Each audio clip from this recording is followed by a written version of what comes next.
most important element to keep in mind when you're approaching this type of Baroque music is the idea that it is derived from a dance. And that dance-like quality is so, so important to keep in your playing. And in fact, when I studied with Alain Marion, he would always run around the room screaming and stomping his feet and saying, dance, dance, dance, it must dance. So now, whenever I play Baroque music, it's like there's a tape recording in my head going off of my teacher saying to me, Nina, Nina, dance, dance. So I always am remembering to try to capture the movement and the rhythm and the pulse, the consistent pulse of dance music whenever I try to approach this Bourree Anglaise.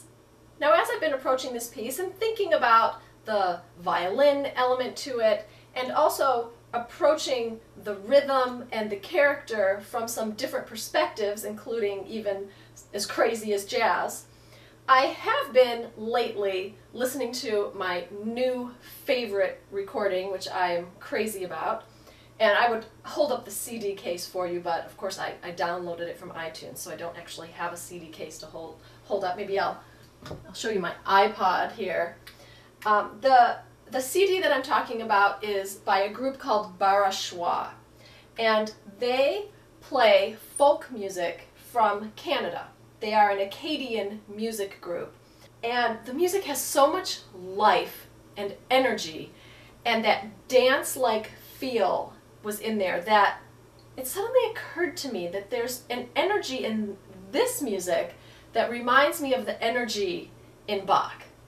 Now, this is my disclaimer, I'm not making this connection as a musicologist. I'm not trying to say that Bach was specifically influenced by the same type of folk music that led to Acadian music.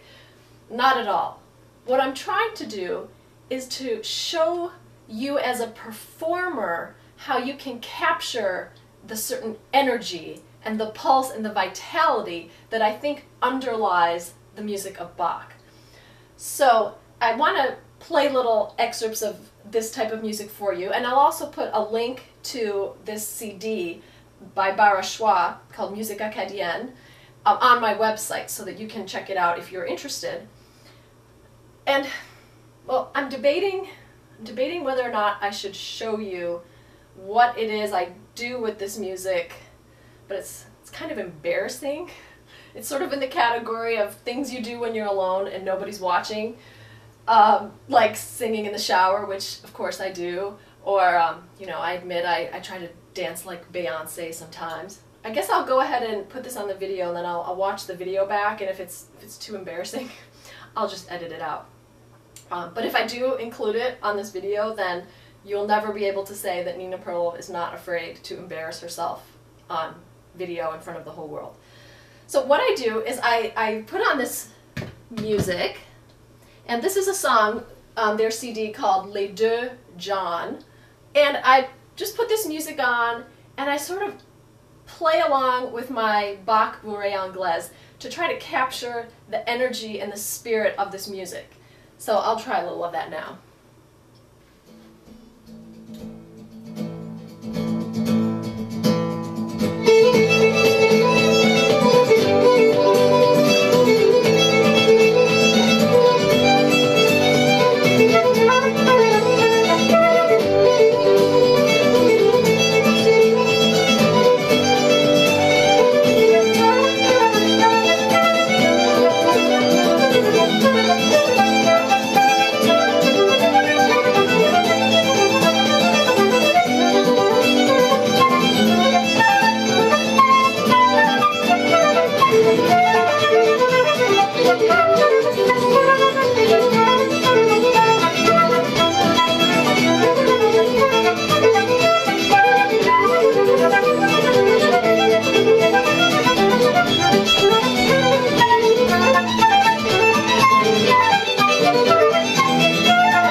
lot of fun. I wouldn't exactly perform it that way.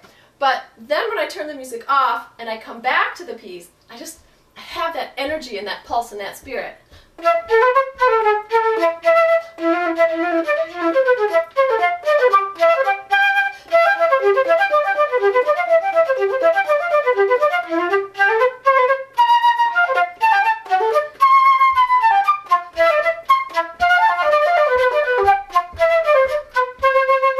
So I hope you enjoyed my little discussion today on the Bach Bourree Anglaise from the Partita in A minor. It was a little bit of a non-traditional approach, but I hope you find that it was fun and maybe you'll even try it out yourself.